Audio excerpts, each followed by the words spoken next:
Digər əfsanəyə görə dağın ətəyində çoxlu divanlar var. Ona görə də bu dağın divanlardır. Baxın, burada Heydər Əliyevdə uşaqlar illərində çəkildik. Ailəsi ilə çəkildik bu şəkildə. Mənə baxın, hacı. Baxın, atalar anısı düzgətdir. Sürtələ qarşı, sürtələ evlərində 4-5 bu şəkilde büyüdüsün.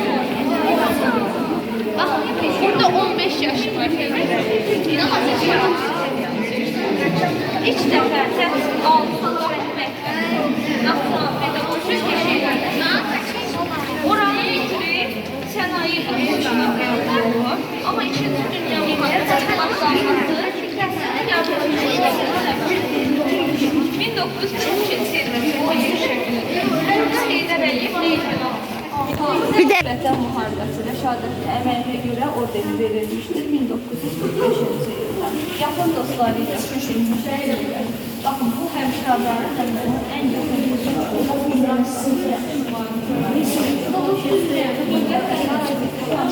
ali məktəb. Heydər Əliyev SSR Dövlət Təhlükəsizlik Komitəsinin rəhbər kadrlarını hazırlığını nəzərə yetirmişdir. Sonra Azərbaycan SSR Azərbaycan Dövlət Təhlükəsizlik Komitəsində bölmə rəisi kimi çalışmışdır. Burada kaç sertifikatlar almışdır 1952 ildə. Bakı Dövlət Universiteti Diyarı Tarix Fakültəsində təhsil almışdır. 1968-ci ildə Dövlət Təhlükəsizlik Komitəsində general mayor 1969-1988 illər onun üzerində hakim işçilərdir. Tam da bu suyunun aradan alınması məqsədilə Pavlovsuz Pavlovlarını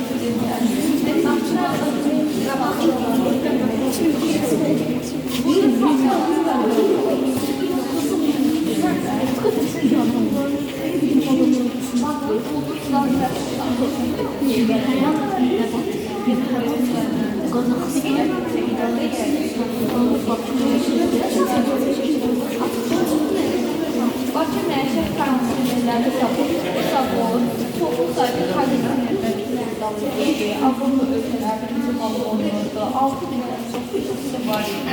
Proqramın direktoru Sənat Axunzadə 1981-ci ildə Ümumdövlət İdarəsinin sahəsində hakimiyyət illərində Azərbaycanda sənaye üzrə inkişaf edirdi. Baxın, burada Mingəçevirlərdə 1980-də Heydər Əliyev üzrə görüşlər, ilk işçi, 78, 80. Bu şəkillərimiz ancaq ilk işçidir. 45 vərdələr insanlar, Şüşək zavodu, Mariyamal zavodu, Gölçay körpüsü, bunlar Heydər Əliyevin təşəbbüsü ilə tikilmişdir. Baxın, Gölçay əhalisi ilə Gölçayda kolxozlar şirinlikdir.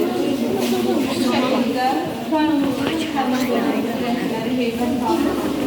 Kolxoz üzrə Həsən Babayev, Salman Qurbanov,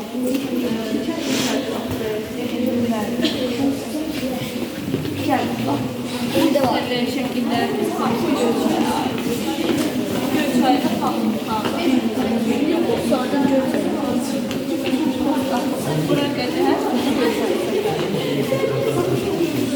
burada Moskvada iş uşaqlarını seçilmişdir. Moskvada SSR ailəsinin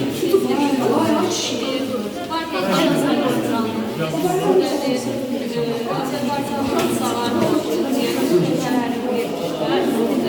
Almanya Balkanında Heydər Əliyevin adı verilmişdir. SSR-nin ailəsinin arşınları Volqograd şəhərində şəhərdə çox qabiliyyətli fərqli çalışmışdır. Bilirsiniz, 90-cı illər Azərbaycanda xalqına Heydər Əliyevin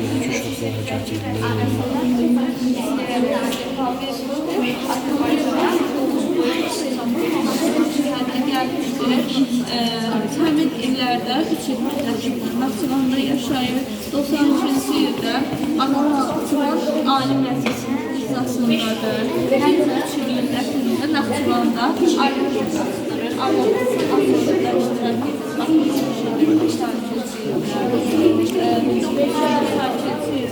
Türkiye'nin prezidenti Süleyman Demirel'dir.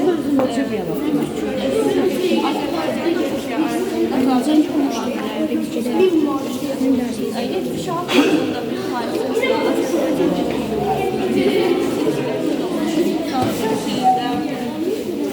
Bakın olsun arasında bir başka bir telefon aldı. Başka diplomatın